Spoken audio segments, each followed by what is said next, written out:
Now, how about them damn Celtics? And we are back with another episode of How About Them Celtics. Sam and I are here recording on Wednesday, October 23rd, the day after the Celtics season opener. A win against the New York Knicks.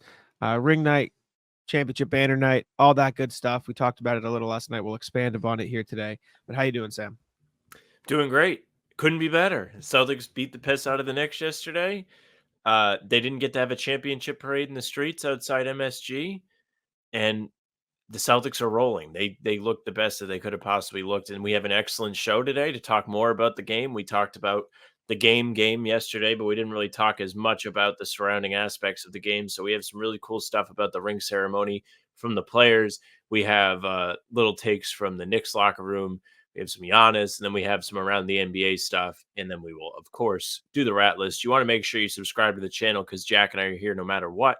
New videos every morning at 5 a.m. Full pods like this one drop Tuesday, Thursday, and Sunday, and game recaps are up the morning after each game. But yes, very fun show today. Very excited to be here.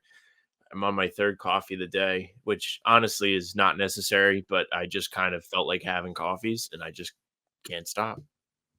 I need a second one. I had one, but I am exhausted. I did not sleep till very late last night because What was your sleep range? Like by the time I fell asleep, like I got in bed at like 3:30, but it was like 4:15 to like 10 ish. Yeah, which isn't like terrible, but not as much as I'd like to get, and also not the best hours to be sleeping. But we're here. We're ready to rock. My story went out on Hardware Hoodie this morning, and I was pleased about it. And that's kind of what we're talking about today anyway. So we briefly mentioned it last pod in the midst of talking about the Celtics-Knicks game, because at the end of the day, we like to talk about basketball. But Celtics did get their rings, and post-game, a lot of them did talk about what it was like, what the moment was like, how much they enjoyed it, all the emotions, stuff like that. So I figured we'd do a better deep dive today, because I feel like we didn't get the chance to cover it in what was a shorter game recap last night from the Garden. So where do you want to start? Do you want to start with a certain part of the ceremony? Do you want to go chronologically? Do you want to go person by person's recount of the night? Like, how do you want to break it down? We can just go chronological. I think that's the best way to tell the story. That way we don't Alrighty. forget anything. Well, I mean, we did briefly mention it, but the Celtics kind of opened up with a long form video of how the team was formed from drafting Jaylen Brown, Jason Tatum, signing Al Horford, all the stuff. They went through all the trades. They like basically gave every starter their moment. They said, played the clip with them drafting Brown, crowd went nuts. Played the clip with them drafting Tatum, crowd went nuts. Al Horford signing. I mean, they did the Derek White trade. Yeah, they did the Derek White trade. They did the Celtics hiring Joe Mazzulla. They did the trades for KP and Drew, and the crowd went nuts for all of it. Then they finally got to, the playoffs of last year, right? It was this long video, and they got to Game 5, and they sort of paused, had a little break in the moment, and then basically it was just like this big crescendo finale to. They finally did it. Won Banner 18, played a little recap of like all the titles leading up to that point. Then the 2024 Celtics adding their chapter to the legacy. They brought out Bob Cousy. They brought out Kevin Garnett, Ray Allen, Cedric Maxwell, and then Paul Pierce came out holding the trophy. And he handed it to Jason Tatum, Jaylen Brown, and Al Horford. And after the game, Jaylen said it's almost like they were passing the torch.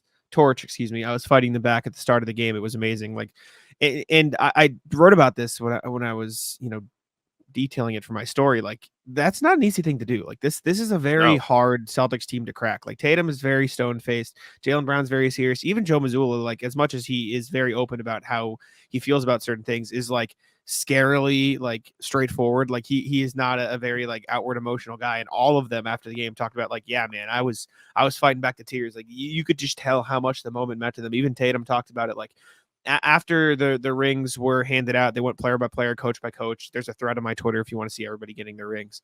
Tatum said, I planned something to say, but I got caught up in the moment. I was overwhelmed. I was in awe, and the emotions got the best of me. And there's this clip of him trying to give a speech, and then Jaylen Brown, Drew Holiday, and Derek White just like laughing like giddily in the background because they can see that Jason Tatum is struggling to get the words out. So it was just a fun night. Obviously, Joe kissed the parquet when he got his ring and said the floor tasted like blood. You thought he was going to do push-ups too, right? Yeah, I did. I didn't think he was going to do push-ups. I thought he was going to do like a weird like handspring flip or some shit Like, the way he went Willy down was Wonka. almost it was almost, like, too fast for push-ups, right? Like, I was Yeah. like, "What is this? Is he gonna, like, do a somersault?" No, he Yeah. kissed the parquet, it rocked. Joe continues to be just an incredible Celtic figure. From his mindset to his connection to the team to his passion for what the organization has and what they do, he's really shaping up to be someone who's a part of it for a very long time. It's pretty incredible to, like, kinda see it unfolding. Yeah, I mean, he said after the game about the kiss of the parquet, said, "I just thought it was a moment way for me to express myself. The parquet, that's where there is blood, sweat, and tears of all the greats. And so I don't get to go out there and dive on the floor for loose balls like I'd love to or anything like that. So that was just my way to express the passion and gratitude that I have for our team, for the people that have come before, and just for what it means to be a Celtic." He had another great quote as well.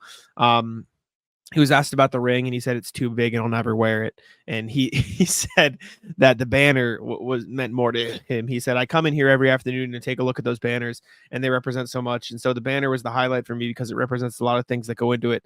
And the rafters have a life of their own in this building." That moment was cool. That line was just like, the rafters have a life of their own in the building. That's like a writer's dream, because that writes itself, right? Like that sounds It like a line really does. I would It's a write to paint the headline. picture. Exactly. And he just he just said it. So super cool moment. Jason Tatum talked about Bob Cousy. He said he's one of the first Celtic NBA legends at that. Um, I got to shake his hand. He had some kind words for me. I mean, he's a legend. He came out in a wheelchair, threw up his deuces, and everybody went crazy. Bob Cousy came out throwing up the peace signs. He said, "I got to take a picture with Bob Cousy, and that's something that will live forever, I hope." Just seeing the way the team embraced the legends, the crowd embraced the new team, or the latest championship team, I should say. It was just a super cool night, seeing how everything kind of came together. I mean, the way I phrased it in my article was like, every banner symbolizes like an impressive group of people who added a chapter to an ongoing like story, and all of the chapters just kind of like came to life and were on the court for the latest one. It was just a very cool experience, very cool to cover, very cool to see how emotional Jason Tatum, Jaylen Brown, two guys who don't usually get like that, got during the moment. Even Al Horford, like, who is maybe the most emotionless person I've ever seen in my life, or certainly up He's there. just stoic. I don't know Um, if I would say emotionless, but he's like a sure, very stoic. calm figure. He doesn't like expressing his emotions outwardly to the media. I'll put it that way. But even he was like, "Yeah, that was incredibly cool." Like, talking about the ring, he's like, "Have you seen them? Like, it's insane how big They they all are." were. They were like, Yeah, Missoula had my favorite quote. He's like, "Shit's too big. I'm not gonna wear this." I exactly. like that he was But complaining about the ring. yeah, it was just a cool night. Very cool to see all the quotes, all the moments throughout, and obviously they rose the banner, and Pags had to be slowed down because he was chugging that shit up there, and they had to be like, wait, go slower, go slower. And then obviously it's hanging up there now, and it was a cool night. It was very fun. I took a selfie with it at the very end after we did our show. It's very small in the background, but it's there. It's pretty cool. I mean, I this is the last time I'll say it because we're probably not going to talk about this again. But just going and knowing that this is going to be something you never forget is pretty fun and special. And the players certainly felt that yesterday. I mean, I can't imagine what just not even like the turnaround from the ceremony into trying to play a game was, but just the build up and the pressure that comes with a day like that. I mean, you saw it all over the internet, Jack. It was all people that were backing the Knicks, and they were like, "I can't wait to see them ruin the Celtics ceremony." Blah blah blah. And like, there is like a slight pressure that comes along with it, where you don't want to have that be a letdown day. And was it you? No, I think it was the first of the floor fellas that were like, "Yeah, I'm just so accustomed to every time the Celtics have a day like this when they retire somebody's number, or it's a very special, thematic day that they come out and drop the ball in the game and they lose." And that was not even a question yesterday. I think it says a lot about the character of this group. For sure. I mean, you can't ask for a better group of people, like, for a team. I mean, I've said it a million times with Tatum and Brown and everybody. Like, there's just very little, you know, what's the word, drama, like, around this team. Like, nobody gets into any shit, nobody gets their name popping up in the media for bad reasons that are, I'll say, in their control. uh like, obviously they'll play bad, but like, there's nothing off the basketball court that these guys are getting in a mess for, and it's nice to see just a group of great personalities. Like it's a joy to cover the team, and it's a joy to see them. I mean, Tatum said after the game, he's like, it was worth the wait. Like I've dreamed about this for so long. It was worth having to wait for. Even though a lot of Celtics fans kind of wish it happened a little sooner. It just they're still young. Tatum's still 26. Brown's still 27. This team, obviously, as they displayed against the New York Knicks, is in a good place to contend for another title. And it was nice to see them get their rings. Yeah, and we do not have to do more than a minute on this.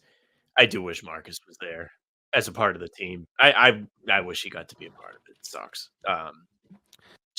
Just because I want it to be clear that even though like the time has passed, like it still stinks. Like it wasn't like a spur of the moment when he got traded. We were all devastated. Like, nah, it sucks. Like that guy is not here. People in the comments be like, shut the fuck up. They won. Like, yes, they did win. This team is incredible to root for. The people on the team are incredible people. We all had like a conversation, like some of the beat people before the final preseason game. We're just kind of talking about different like guys in the NBA. And it's like, not all of these people are good humans, but like the people on the Celtics are incredible. Like just all good group of guys, very easy to root for. So it couldn't have happened to a better group. It would have been just sick to have an extra 36 in there. For sure. We don't have to talk about this a lot as well, but I do want to ask you, do you think Al Horford gets his number retired? I think so. I just think he had a lot to do with this whole situation. I think he was a big reason that this team has had the window that they have, if that makes sense. I mean, you saw it in the build-up video that they played of the construction of the roster. When he joins the team in the summer of 2016, it's a massive thing. He was like the first free agent signing the Celtics had that was like an all-star level guy, and who knows how long. Him joining really proved to the rest of the league it's like worth coming here. It's a great place to play. He was very drawn here by the fans, and he knew it was a fun environment to be a part of, a historic environment to be a part of. And I think that says a lot about him and what he means to the organization because he just kind of took that, he carried it, he came back. He was a big part in the turnaround that happened in the 2022 season when they were dead and then they weren't dead. So yeah, I think so. I mean, he's played more seasons with the Celtics than KG did. Not to say he's better than KG, but just for perspective. And people love KG. I love KG. I think he deserves to be up there too. Yeah. But I think Horford probably has the resume. I agree.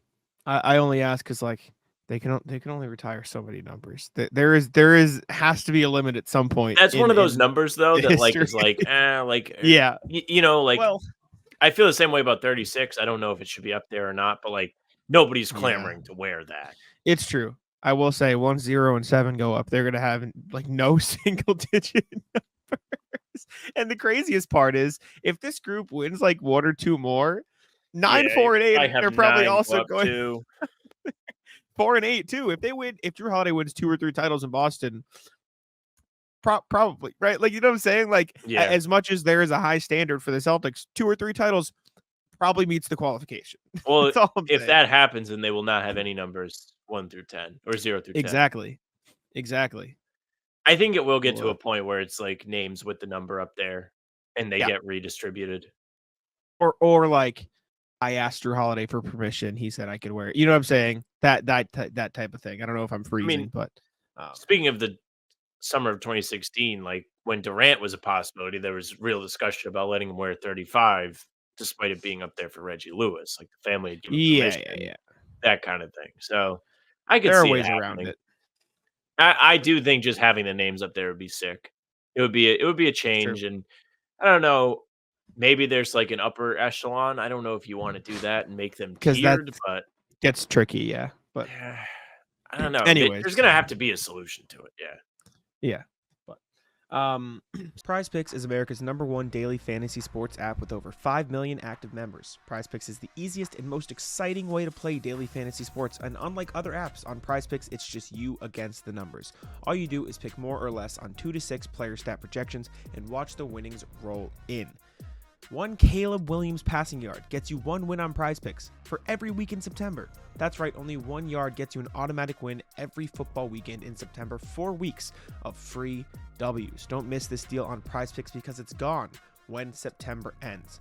Also, you can now win up to 100 times your money on Prize Picks with as little as 4 correct picks. Sam and I used Prize Picks all season long while on How Bout Them Celtics pregame shows. We picked Jason Tatum dunks, we picked Drew Holiday steals, we picked a ton of stuff, especially during the finals when Kyrie Irving and Luka Doncic, we were kind of preying on their downfall.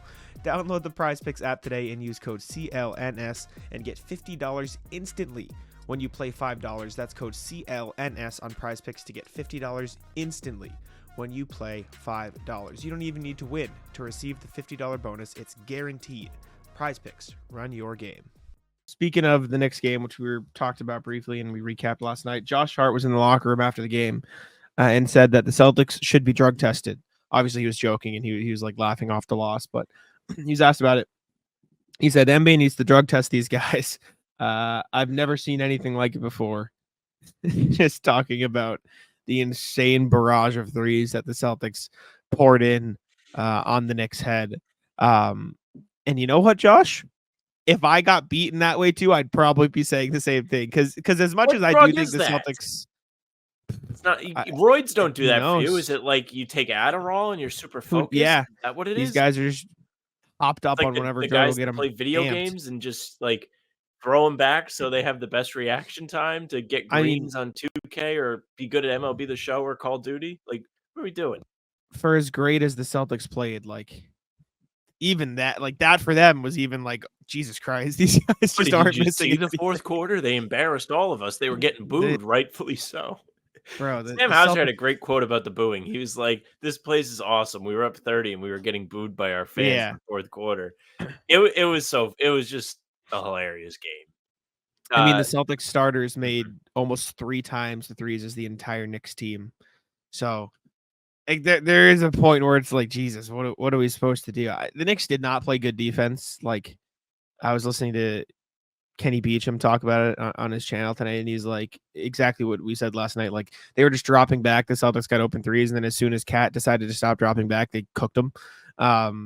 Which there'll be growing pains. Cat's, is what he is as a defender. I do think it was still worth it for offense, even though I tweeted out today too, like, they completely baited the Knicks into playing a play style that is opposite of what they should be doing. Joe Mazzulla stuck Drew Holiday on Cat, and they were like, oh, yeah, let's post up Cat. And then Cat took 2 threes the entire night when the entire purpose of his trade to New York is to space the floor and be a 3-point threat. Like, the Celtics just, like, baited them into playing a play style that they knew they could win the math game on. And the Knicks, like, took the bait. Like, they were dangling a little carrot in front of the Knicks, like a pig in Minecraft. I don't know if you're a Minecraft guy, but that's how you do that. You have no idea what I'm talking about, do you? I have no idea. The only thing I really know, well, I know some things about Minecraft. My favorite thing from Minecraft is the villagers that just go,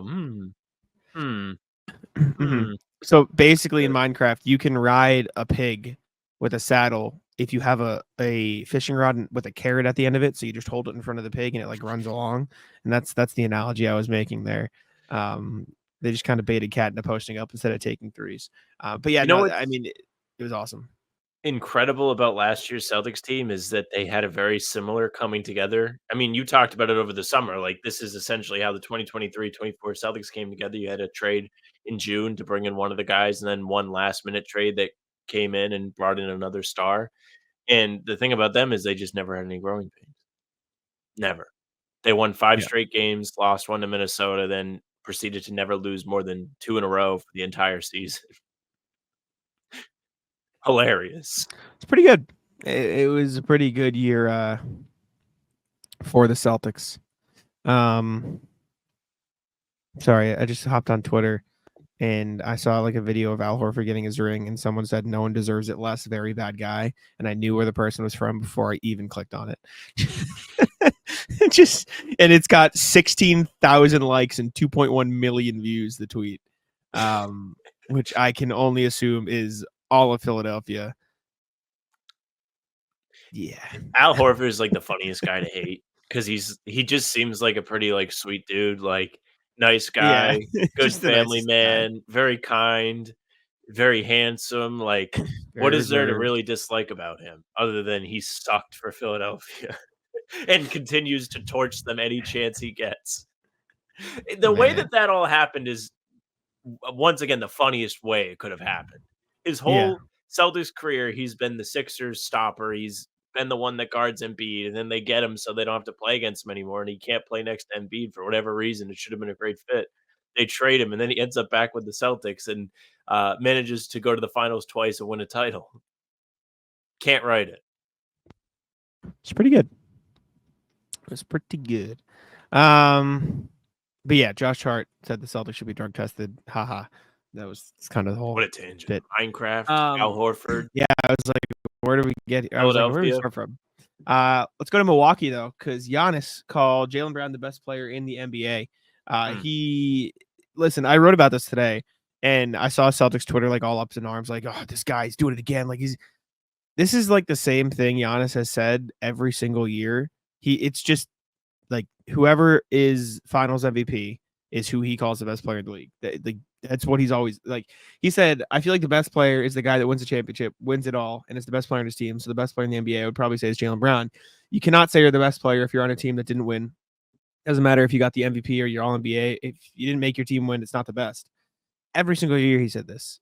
He like when the Warriors and Steph Curry won 3 years ago, he's like, Steph Curry's the best player in the league. It's just whoever is Finals MVP is who Giannis is going to get called the best player in the NBA. I don't think this was malicious. I think this is Giannis's way that he has established. If I am asked the question, I am going to answer this way, and that is it. And I also don't think Giannis is the type of guy who is just going to start throwing shots at people. Like that just doesn't seem like the person he is. Well, now this summer he's tried to gaslight Milwaukee into trading him. Now he's trying to drive a wedge between the players on the Celtics. I'm sick and tired of this fucking guy. No, not really. Yeah, I mean, his reasoning makes sense, and you put it on here for context, which I do appreciate. This is kind of something he has consistently said is the best player on the championship team is an MVP level guy, and he's the best guy because he got the job done and he led the way. So it makes sense. I'm sure he's coming for that top spot this year. I'm sure he's sick of going home in early April to hang out with Thanasis. I would be. I love Jaylen. I thought Tatum was incredible yesterday, though. Like we spent the whole preseason being like, look at Jaylen, especially me. I was like, oh, look at him, like he looks real good. He's dominating. And then Tatum was like, let me tell you a little something about dominating, and then proceeded to miss 4 shots on opening night while comically burying threes over various New York Knicks. And also dishing out 10 assists with 1 turnover. Like he was incredible in every aspect of the game. Stuff. He's unbelievable. The Celtics just have the most talented roster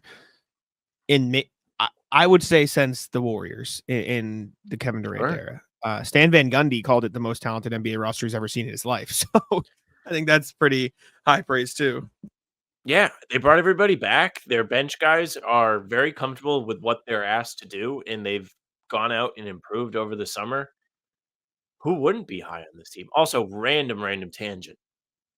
Speaking of banner night, do we know what the 1998 championship banner raising for the Bulls was like after they got rid of the whole team? I was thinking about that this morning. I was like, that must have been the strangest event because they literally like knew it was it. They knew it was the last dance, and then they had to have a ceremony for a team that isn't there anymore with a whole new team. 1998 6 banner. There's a video. You want me to pull it up? I mean, we can take it. I am curious. No, I didn't think about that. That's a good point. I mean, you could say the same for. I guess it's not the exact same because Kyle Lowry was still there, but like Kawhi was gone when the Raptors. That is true, banner. Huh? So I'm not gonna like play it all, and I'm not gonna even play the sound, but I do want to see just like. Well, I guess I don't actually know for sure, but I bet was MJ there? Okay, did they just? That looks like a news package. It does. Because then they just show it. No, because they're on the court right there. They didn't raise it, I guess. I guess they just put it up and then spotlighted it. Oh, then they... Yeah, they just unveiled it. So they didn't actually raise the banner. Excuse me. Yeah, so I guess it didn't matter as much. But definitely a little bit weird. I mean, Michael, like, retired, so I wonder if he was just... You know what I'm saying? Like, he could have technically just been there. I'm not seeing anything, like... of the players, though. I think it's maybe they just showed highlights and then left it at that. That is weird, though. for sure. I don't didn't think envy about them that. for having to plan that. That would be no fun. No, I agree. I don't think that'd be. It was just the most random thought I had this morning. I was out running. And I was like, wait a minute. Yeah, That it would would have be been far less so enjoyable weird.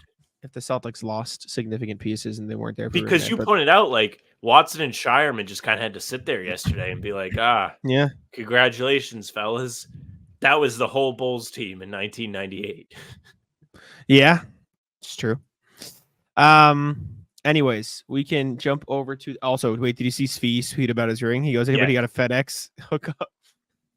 He'll get it when Utah goes to town. But let's jump over to the email here. Reminder, as always, you guys can email us at hbtcpod@gmail.com. That's hbtcpod@gmail.com.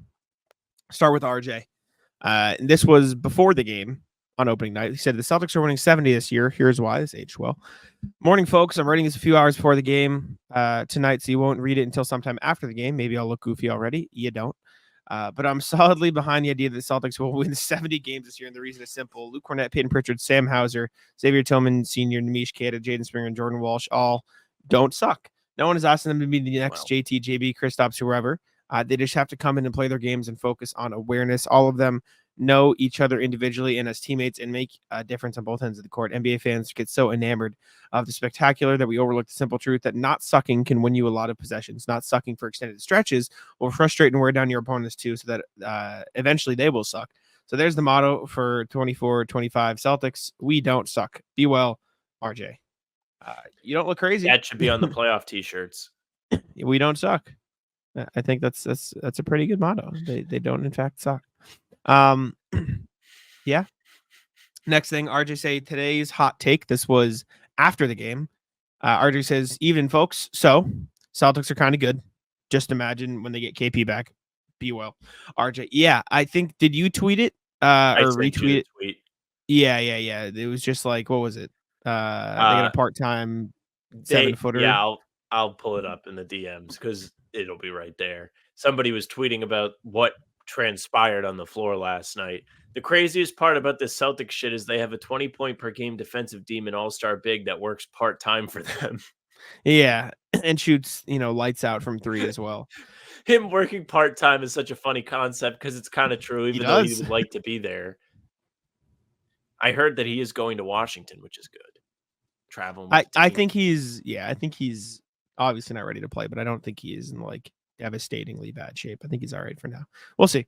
Last email from RJ again. Sorry, my pregame prediction was off. Morning, folks. So looks like I got to wear some shame. Last night in pregame, I said the Celtics were to win by 25, 122-97.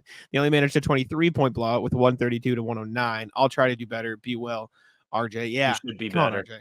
Yeah, get on top. Joe Mazzulla would probably make you do however many laps, probably 23 laps. You got to sit and think about that. Think about how you can get better. It's embarrassing. You've embarrassed all of us. Get ready to learn Chinese, RJ. Let's see. I love going to watch football in person. It might not be Sam's taste, but I personally love going to watch a Pats game, even though they're not in the best place right now. I saw them play the Chiefs last year, and even though Kansas City absolutely won the game, it was still a great time, and I make sure to get all my tickets through Game Time. Game Time has a new feature called Game Time Picks that makes getting tickets to see your favorite teams play even easier. Game Time Picks filters out the fluff to show you only incredible deals on great seats, so you don't have to waste time searching through thousands of tickets. Me and my friends are going to see the Red Sox tonight, and guess what? Game Time was the choice. You can pick the great deals, and like I just mentioned, you can filter out all the fees, you can filter out everything to make sure you are getting the best deal possible. That is my favorite thing, getting to know what the exact price is before I purchase, because I know I'm getting the best deal on Game Time. You can see the view from your seat, you get the lowest price guaranteed, even if it's canceled. Cancellation protection is great. It's the perfect app to buy all your tickets. Curation makes it easier to save more on sports, concerts, comedy, theater, and everything else. I saw Noah Khan this summer, and guess what? Game Time came in clutch. All in pricing, again, my favorite thing. Toggling this feature shows you the total upfront with no surprise fees at checkout. Take the guesswork out of buying tickets with Game Time. Download the Game Time app, create an account, and use code CLNS for $20 off your first purchase. Terms apply. Again, create an account and redeem code CLNS for $20 off. Download Game Time today. What time is it? Game Time. Next thing, going to the NBA. is the 76ers are already injured. This came out a little bit before the game yesterday afternoon. Paul George and Joel Embiid are going to miss the start of the season, like the first week or so, at the very least. Just Adam Silver has to be fucking irate. yeah, he's got to be not thrilled because he's got to be this not too is pleased. their opening night game is against Milwaukee, and it's one of the 2 ESPN national games tonight, yesterday, as you're listening to this. You are going to be without George, Embiid, and Middleton, at least in this game. Not for nothing, Embiid being out for the opening week is a fucking joke. There's a reason why nobody takes him, well, outside of Philadelphia, takes him seriously as a top guy, because he doesn't seem to take it seriously. You're not out there for opening night. You're in your ramp-up process. Your ramp-up process from what? The Olympics were 2 months ago. Did you have some secret surgery that none of us know about? His knee is just cooked. That's what it is. He's still dealing with whatever he was dealing with last season. It's clearly not better. He doesn't feel good enough to get back out on the floor for opening night. It's not like this is a pop quiz. You knew that you were going to have to play basketball on this day. I mean, what are we talking about? This is such a joke. If I was a Philly fan, I'd be pissed.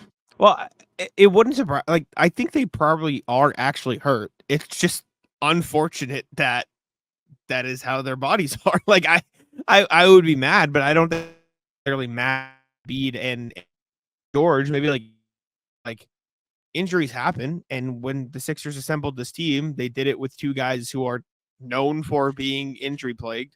As much as they're amazing players when they're on the court, like, what'd you expect? What'd you expect to happen? Maybe you didn't expect it to happen literally the first week of the season, but they're gonna be hurt. Like, they're going to deal with injury stuff. It is not like, maybe they'll deal with some injuries. It is, you will have to get used to the time that they are injured, because it happens, and that is just who they are as players at this point. This was one of the reasons when we were talking about the playoffs in particular with these guys. It's like, yes, they had a really good offseason. They made some good moves to make the roster better. And bringing in Paul George is risk-free if you're the Sixers, really. Maybe not the 4-year contract, but this year it's risk-free because you essentially gave up Tobias Harris, who seemed to hate your team and the city and the role he was asked to play, and you just swapped him for Paul George, who is a all-NBA caliber player still. There is no risk. The problem is he doesn't exactly have the reputation of being a playoff riser or even really being healthy for the playoffs, and Embiid certainly doesn't. He sucks in the playoffs, and he's never healthy. Maybe they're like, what if we just had them not be healthy now? What if we rested them as much as we could at the beginning of the season? I don't doubt that they're actually hurt. Like, this is not a facade. Yeah. But at the same time, it's just like, this is the most unserious way for you to start as you're trying to convince everybody you're a championship contender. What do you expect? I don't know, man. I do think there's the truth. I do think there's a truth to what you said, though. Like, I don't think they care as much about the regular season. I think they care about getting into the playoffs and making sure that those guys are healthy for the playoffs, which is how I would do it. It is a bit like, Jesus Christ, guys, what are you doing when you're not healthy for the first game of the season? But yes. I mean, we literally saw Paul George's injury. Like, we saw it happen. He got hurt in a game. That's different. Mm-hmm. Embiid, he had surgery last year, and then he dealt with more injuries in the playoffs, which he is apparently still recovering for, which it is what it is. I mean, I think his body is just bad at handling injuries at this point. Like, that's just the way his body is. And if I'm the Sixers, I'm not taking any chances with him. Like, I'm not going to say, for the sake of opening night, let's just roll him out. Hell no. If he is not 100%, I am not putting him on the floor. Period. No end discussion. Like, I'm not talking about it further. You know what I'm saying? Like, that is where we draw the line. Embiid was ruled out for the entire preseason because he was dealing with a sore left knee. He was, quote unquote, responding well to his individualized rehab plan and was scheduled to scrimmage during the preseason. It is, he's apparently going to miss Friday's game against Toronto too. He's not going to be playing.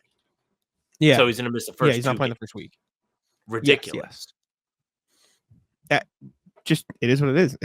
His knees are bad.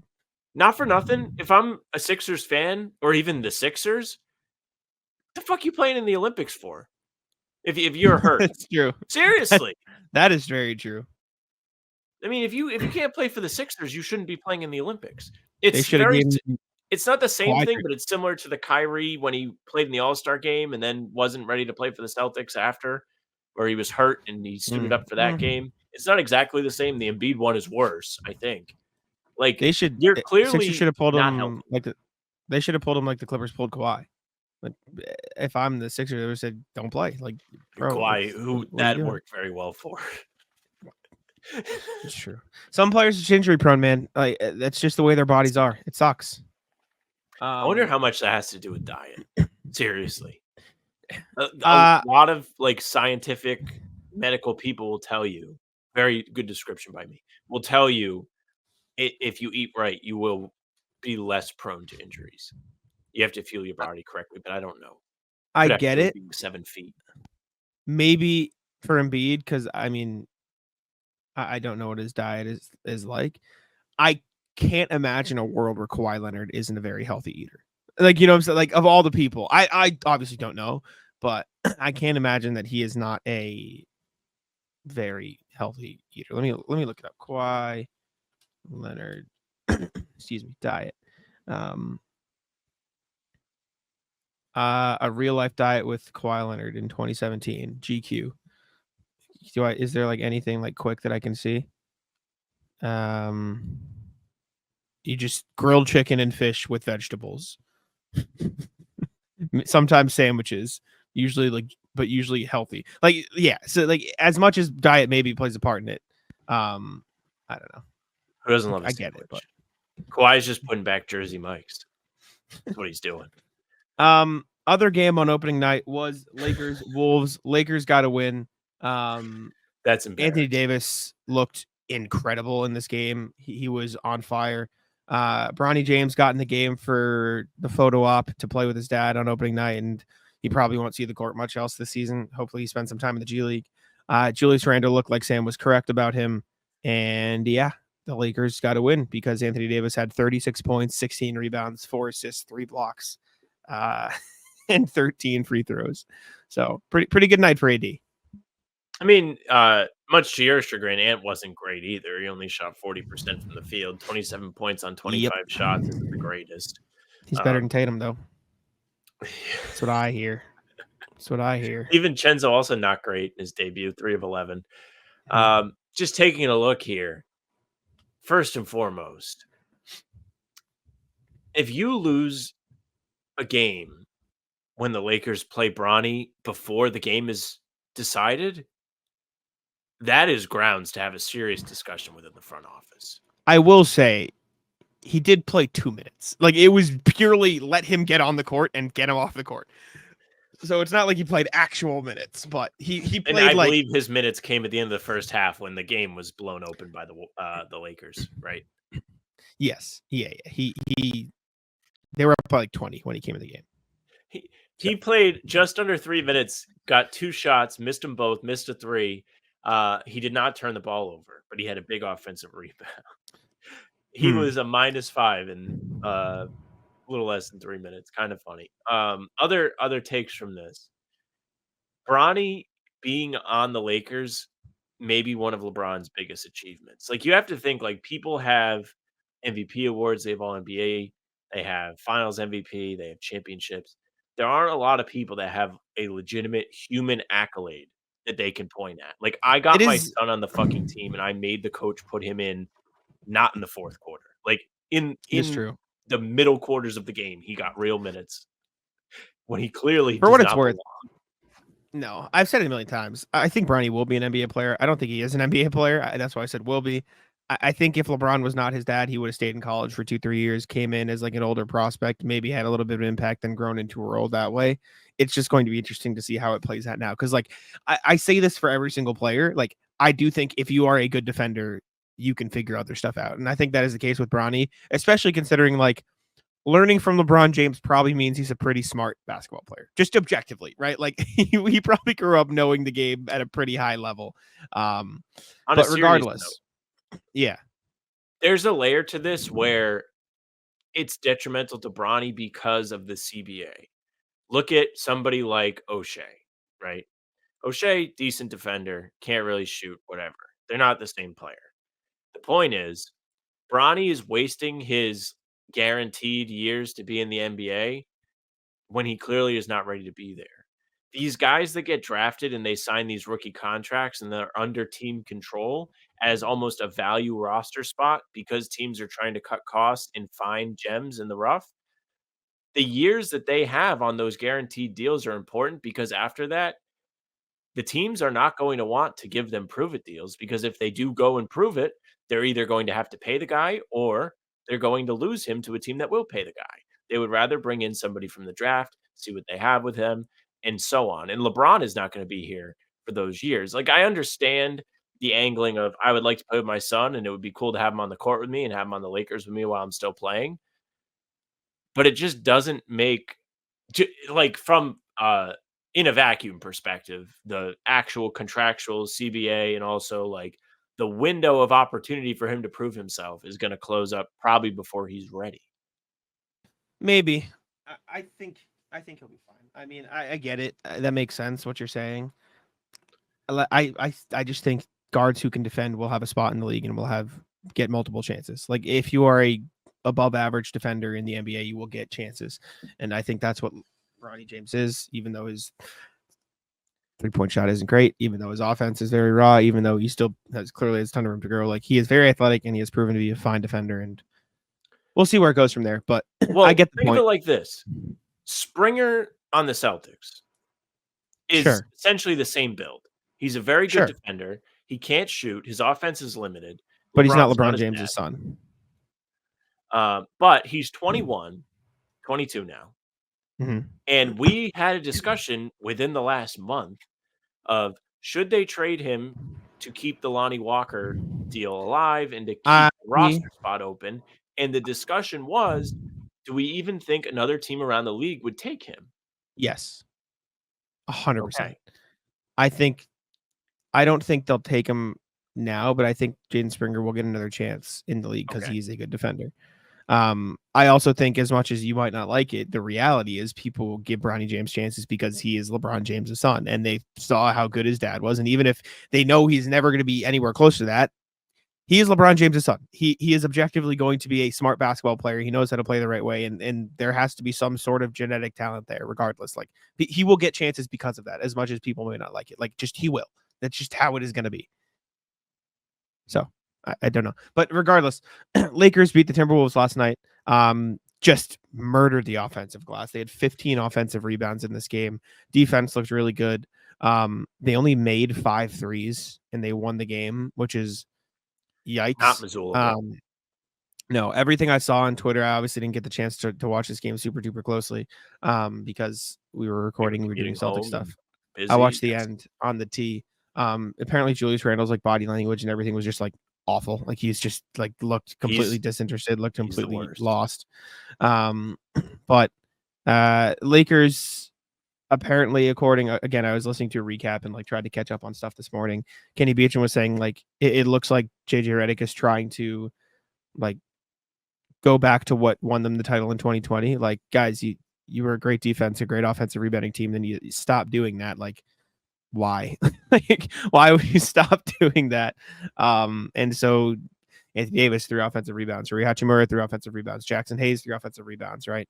Held the Timberwolves to 85 shots and forced 15 turnovers, and it was just a good game for the Lakers defense and offensive rebounding, and then feeding Anthony Davis the ball over and over and over again seems to be a good plan, and he proved why he is probably underrated at this point in his career because Anthony Davis is a damn good player. Rui Hachimura on why he was so aggressive versus the Timberwolves. Yes. We talked about Julius Randle. He sometimes is just standing and stuff. So we talked about we got to kind of use that. I know I can be the screener. I can be in the corner to kind of attack the rim. The reason I'm seeing this is because I am on the Timberwolves subreddit, and this screenshot of the quote is labeled "Chat, we are cooked." That's correct. That's also so awfully bold from Rui Traffic fucking Cone Hashimura is the first reply here.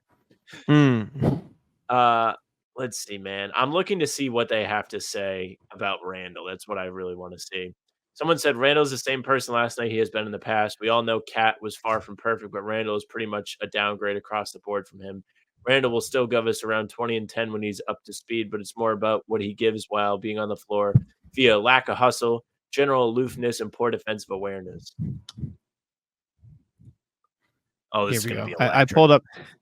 These are just Rui Hachimura's shot at like makes. So like obviously there's First definitely bucket more of to the it game, that you by the can't way. just see. Yeah. And then you just see Julius Randle hanging out. Obviously that is, I mean, he just posterized Rudy. This First next, two I only buckets watched of the the first game three. for the Lakers. Yeah, it's just Rui. And then Julius Randle's just kind of hanging out here. He's just standing there as Rui crashes the glass. Let's see. Again, these are just Rui's makes, so Ant might not even be on the floor for all of them. He's not on the floor for this one, so we can skip it. Okay. But yeah, the point DiVincenzo is, plays good defense there. Another great yeah, trade it's pretty piece from the solid. Knicks. Let's see. Where's Randall? Let's see if we can find him on the floor here. Yeah, there he is. Is that him? Oh no, that one was so bad. Oh my god, look at him in the corner. This is exactly what Rui was talking about. Oh I mean, this is the shit Jaylen used to do, and people used to get pissed, and he went out and changed it. Like, I It don't still know, man. happens every once in a while, but this is so bad, man. This isn't exactly the same, but it's the Timberwolves equivalent of the Celtics trading Marcus Smart, but instead of getting Porzingis back, who rocks, they got an apathetic fucking ball hog that just fumbles around on offense and doesn't play defense and pouts in return. Yeah. Also, it does look like the Lakers are, I don't want to say copying the Celtics, but implementing something that worked for the Celtics a lot. Crashing from the, look at all our offensive rebounds in this game. It is all, instead of just running back from the corners, he's crashing. Derek White does it all the time. Drew Holiday does it all the time. Peyton Pritchard is a monster at it. These are just Austin Reeves offensive rebounds. Obviously, not all of them are going to be from the corner, but just watching these guys like start in the corner and find a way to get in there and fight for rebounds. Jesus Christ, this was a monster board. Guess who it was over? Look at our man right here.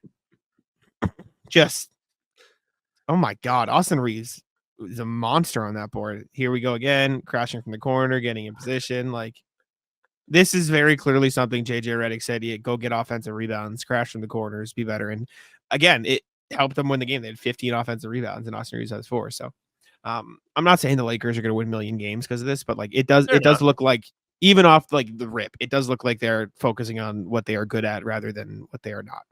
There's also a part of this that is the same thing that can be said about the Knicks, where it's the first time that those two guys have been implemented into the lineup and they're learning how to play together still. I mean, Randall didn't even make his preseason debut until I think the last game. So those guys have some time. They have to gel together. I think he's a decent option next to Ant only because I think they lack that in the playoffs. Like, they have no secondary creation on Minnesota. It's just really Ant, and then they were relying on Cat to post up in the playoffs, and it was brutal. Like, Gobert can't create for himself. Mike Conley's older now, and you're just not going to see that. But at the same time, do you really want it to be Randall? This says first game of the season. Julius Randle's already dribbling out the shot clock and delivering grenade passes. Let's take a look. See. 12 seconds. Julius Randle's posting up. Hachimura posting up, or just has the ball top of the key. 2 seconds left. Just passes Ant the ball with 1 second on the shot clock. Jesus, man. Oh my God. This is the shit I just been talking about. Like, it's just like it's not team ball, it's not winning ball. It's like it's almost my career ball. It's like when you play my career and you try and break down the defender, try, and then you're like, fuck it, I don't want to miss the shot. Go ahead, you shoot it. Pretty much exactly that. Sheesh. All right. Last NBA thing. There were a lot of extensions that came around yesterday before opening night for the start of the season. I can go over them here. Let me try to open the image in a new tab just so I can see it. So Rudy Gobert, ironically, got one of them. He got it in the game. Like, the game had started and the notification came up. Yeah, I believe so. 3 years, $110 million for Rudy Gobert. the context is he is waiving his $46 million player option for it. So he will technically make less money in that one. It is just he is on the books for longer. So I guess in the short term, it will help them a little bit. But 3 years, 110 million for him. Moses Moody was 3 years, 38-ish million, which we didn't talk about. That was a little old. He got that. The Rockets fellas both got extensions. Jalen Green, 3 years, 106 mil with a player option in the final year, which is really unique for a rookie scale extension contract. So he's going to make around 32-ish, 35-ish mil a season. Alperen Şengün, 5 years, 195, I think that says, maybe 85. I can't read the tiny little text. But big, no, I'm not reading it there. I'm reading it. Sorry. I have my own tab open. I blew it up. I got small. No. 195, I believe, for Şengün. So around 40-ish mil. Corey Kispert, 4-year, 54 mil. That's giving an insane contract. He's just a good 3D player. Jalen Suggs, 5 years, 150.5 mil. So 30 mil a season for Jalen Suggs. Guys making Derek White money. He is. I think he deserves it. I think he's going to be a phenomenal player. Aaron Gordon, 3 years, 103. Jaden Hardy, 3 years, 19. Jalen Johnson, 5 years, 150. A lot of contracts for the young Bulls. The Aaron Gordon one's a big deal because we talked about this briefly on the show in the last couple of weeks. There was some discussion of that being a little bit of a point of tension between him and the Nuggets organization. They just kind of don't need that going into this season. It feels like a big prove-it season for them after last year was kind of a disappointing finish. They were still a good regular season team, but losing in the second round is, of course, not what they had in mind, and they continue to lose pieces. So having this guy locked up, who is a key piece for them, he's not going to play his best ball next to anybody but Jokic, so it makes sense for him to want to stay as well. But just you don't need that kind of like, is he going to stay? Is he not going to stay? Drama in a season like this that feels so important for the Nuggets. It's good for them. The contract is a pretty good deal in comparison to other figures that guys in the league are making today. You're very happy with this if you're a Nuggets fan. For sure. And for what it's worth, I do think guys like Aaron Gordon or Derek White are the reason Jalen Johnson and Jalen Suggs are getting paid as much as they are. Like Jalen Suggs, I think, is going to turn into a phenomenal 3-and-D basketball player. I think Jalen Johnson is going to turn into a phenomenal 3-and-D basketball player. I don't think either of them will necessarily be superstars, but I think they're going to be amazing role players. And that's the line for a role player right now. It's 30 mil. And if you're looking at Jalen Suggs and Jalen Johnson and you see that as their floor, which I think probably is, they also have a higher ceiling of could be a star, even though I don't know if they'll necessarily reach those peaks. But a lot of extensions. We talked about the Trey Murphy one as well a couple days ago. But rat list, Sam, go ahead. Rat list. What do I want to start with? Rat list, I'm officially addicted to Xbox. College football has been out for like 3 months now. It's what I like to do with my free time. It's very fun. I enjoy playing in online leagues. I have officially bought a second Xbox to keep at my girlfriend's apartment so I can play college football there too. Now, I'm not going to sit there the entire. Now, I know what your face is saying. I'm not going to sit there the entire time, but in the case she needs to do some studying or I have something I need to take care of on there, I can do so without feeling like I need to scramble home. I'm very excited. It's coming in the mail. Got a deal on it.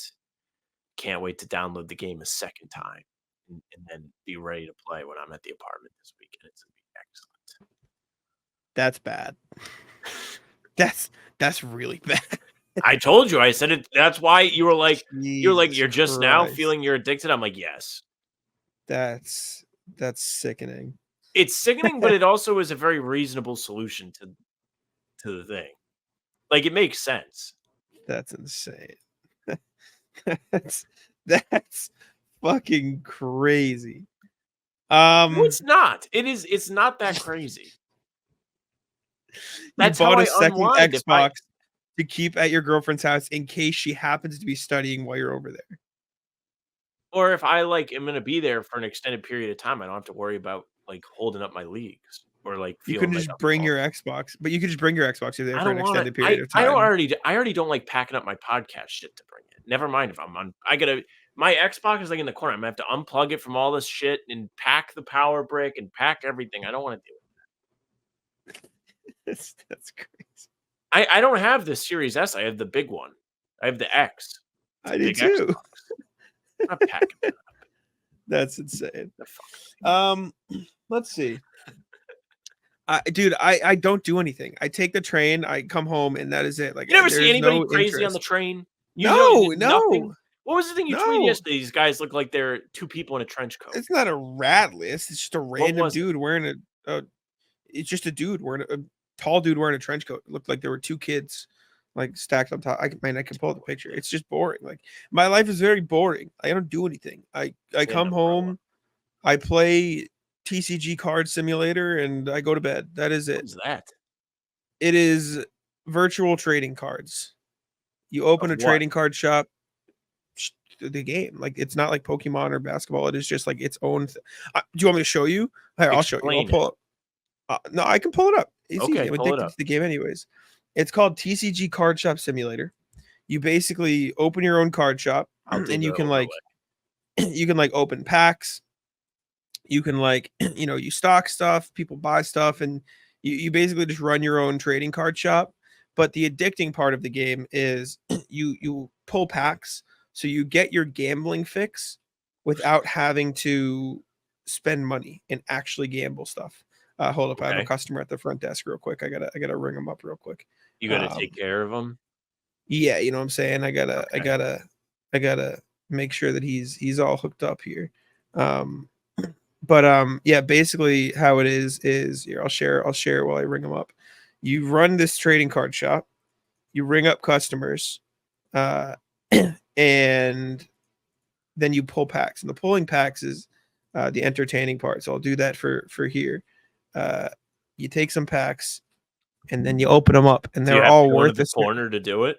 No, it's just my shame corner Okay. because I should be selling the packs, but they all have a value, right? You sit here and you pull packs, and all of my roommates have it, and we all just like yell, like you can like my roommate Mike comes in my room all the time because he hears me yell, and he knows that means I pulled like a crazy card, and you just sit here and you rip packs, and it's just a simulator, and I have played in like 5 days. I've played like 15 hours. Like, I'm just obsessed, addicted to the game. Really? These are my best This game? cards. Oh yeah, yeah. This is my best card. $3,000 card. You got a $2,700 card. $1,000 card. Everything under 1,000 I can sell, and like you can sell them on these little like individual card things. But yeah, this is what I do with my life. There's no rat list. It is just I'm obsessed with this game. that is all I do. I come home, I write, I podcast, I go to Celtics games, and I do this. I'm gonna coach a team soon, so I'm sure I'll have rat list from that. You're But gonna coach a basketball team? yeah, 4th and 5th graders. Nice. Where? Boys Yeah, and girls club or like at a school? I think so. Yeah, up in like what's it called? Uh, Malden. It's like just like right above Boston. Like one of my friends did it last year, but one of them moved away, so they're not coaching this year. So me and my roommate are going to coach, but we get to like go to like the tryouts and like evaluate, and then we have a draft. So we have to like yeah. Well, I used to do this. I used to do Yeah. Ray and I would coach a team. We were good. Yeah. We always got to the championship. We never could win the big one. Sounds like me in my college football leagues. I'm pumped. I'm gonna have to like miss some games for Celtic stuff. But I'm excited. I will say though, I'll prepare you now. The game on the 13th, which is Celtics at Nets, is the day of the draft tryouts and the draft for my league. So I'll probably need to fill in. Yeah, I'll probably need to fill in both or for just it. the pregame. I'm hoping just the pregame, but I don't know how late it's going to run. So maybe both. All so right, that I'll is the see who I can get. Probably. But if there are games and practices during the season, I'm gonna I will prioritize Celtics obviously because that's my actual job. As long as you tell me, I don't care. Yeah. But yeah, so that is I'm excited for that. But I don't know any rattles. I don't have much to complain about lately. So I dropped the ball on this one on Monday. I should have had it on my rat list then because it was more timely, but instead I talked about McDonald's. Rat list is the refs / fans at the Texas-Georgia game over the weekend. Jack, are you aware of this? Good. So Texas played Georgia this weekend in college football. Texas was number 1. Georgia was number 5. Those rankings are now changed. But anyways, marquee game, massive game on ABC. Many people watching. Packed house in Austin, Texas. Texas is trying to come back from the dead. They've scored a touchdown. Georgia has the ball. Georgia throws a pick. Pass interference flag comes. Bad call. Obvious bad call. The fans at Texas threw water bottles, garbage, I all did see kinds of shit on the this. field. Held up the game for 5 minutes. And then the referees came together and overturned the pass interference call. So essentially, this officiating crew has enabled kids, student sections to throw things on the field in an effort to get the call reversed. It is essentially the coach's challenge for college football is just throw a bunch of shit on the field. Maybe they'll be like, "Oh fuck, we fucked that one up." Was it pass interference? Like, should it have been? It was an awful call. So what happened after the fact was, I guess the SEC came out and was like, the referees like talked about this. The man that made the call was like, "Oh yeah, I got confused. I actually meant to call offensive pass interference," which doesn't make any sense because I don't think if you're going to call offensive pass interference, they made an interception. Like if you're in doubt, like why panic? Like they're going to decline the penalty. Why even bother? Yeah, I just watched the play. It doesn't look like much. It looks like nothing. Yeah, it's just they push each other, they turn around, and the ball goes to the Texas. There was no player. hold, nothing. Yeah, No, it was bad. It was bad in the moment. The fans were obviously not happy, but it was one of the most crazy referee moments I think I've ever seen because that never happens. Like, how many times? I mean, you'll get this when you start coaching the kids, but like when people complain about officiating, you're like, they're not going to overturn the call. Like, you can cry all you want. They're not. You can boo them, whatever. I guess if you throw trash, they may overturn the call. Yeah, maybe that's the key. That's the key to it all. I don't have anything else. Ratless Jason Tatum. Why? So Jason Tatum, this is a very inside baseball rat list, but he always takes a long time to come to the podium after the games. He just notoriously does, and that's fine. That's his routine, whatever. I had to take a piss from before the press conferences last night, like when the game was about to end. You should have just went.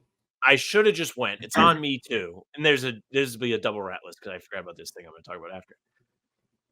I sit there. We get through Joe. We get through Jaylen. We get through Al. It's like 10:30. Tatum doesn't get up there till like 11. So I could have went and taken a piss for like I had a half-hour window, but you never know. I mean, you kind of know, but you don't know because you don't want to get caught out. So you kind of have to eat it and you don't want to gamble. So I like sat there for an extra half hour holding it. So anyways, finally go and pee. And first of all, there's 3 urinals in the TD Garden bathroom near the elevator. The guy is peeing in the middle urinal. So I'm not going to go in the urinals. There's one stall in there. I go in the stall. Somebody threw a fucking vitamin water bottle in the toilet. And I'm like peeing and I'm like, ah, shit. Like, I hope no one goes in after me because they're going to think I put the vitamin water bottle in the toilet. Thankfully, it was Dan of Clutch Points, who I know. But it could have very well not been Dan because when I left the stall, I must have been there for a minute and a half peeing, by the way. Record long piss. The bathroom was full. All the beat reporters in there must have had the same problem as me, just holding it during the press conference. Some big names at the urinals. I'm leaving. Dan goes in. I happen to run into Dan after. I'm like, Dan, that was not me. I did not throw the vitamin water bottle in the toilet. I saw. He's like, no, I knew it wasn't you. Who does that?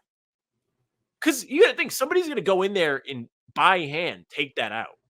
Yes. And then I was peeing. I'm like, well, shit, do I piss on this? Do I not piss on it? I don't want to pee on it because somebody has to pick this up, but I'm not going to pick it up. It's not mine. Then I was like, should I pick it up? Is it a good Samaritan thing to do? And I was like, no, I can't pick it up. That's gross. Yeah, no, you can't do it. Can't do it. So ratless, whoever threw the fucking vitamin water in the toilet. Yeah. Also, ratless, the person who was in the middle urinal. What are you doing? Yes. The only thing I can think of is like when he got in there, the other two were full, so he started pissing, and they both left as he walked up. Yeah, and you can't switch. You know what I'm saying? Like you're just kind of right. stuck. You can't stop peeing and then move over.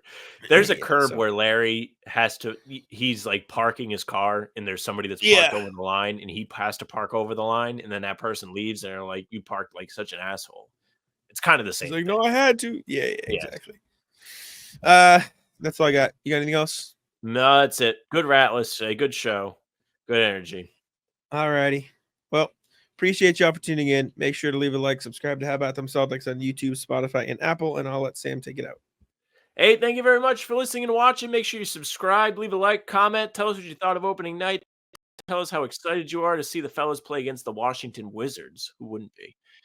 If you hit the bell, you won't miss any of our daily uploads. Jack and I here no matter what. In the morning, new pods drop Tuesday, Thursday, Sunday. Game recaps morning after each game. Other videos in between to keep you up to date. Pre-game is live a half hour before every single game. Last night was the exception because there was the banner raising, but we're back to the half hour before start time, so don't be alarmed. We will be there no matter what. If you want the audio versions of the pods and game recaps, you can find them on Spotify and Apple. If you follow us there, those will go right into your feed. If you leave a 5-star review, we'd appreciate that very much. It means a lot. You can also find us via email, hbtcpod@gmail.com. Get in on the fun. You saw RJ do it today. Saw somebody in the comments section say that they were tracking the Joe Mazzulla-isms. So send those to the email. We'd love to just have a long list of them to go through and laugh at. Shout out to you guys. We have some creative emails. It's always a lot of fun. Socials are at How About Them C's for Twitter, Instagram, and TikTok. Facebook's the name of the pod. All streams are there. They're on YouTube. They're on Twitter. Jack's Twitter's at JackSpone NBA. Mine's at Sam LaFrance NBA. That's it for us. Taco, come on. Taco's having some fun here. That is bogus. These guys are ridiculous.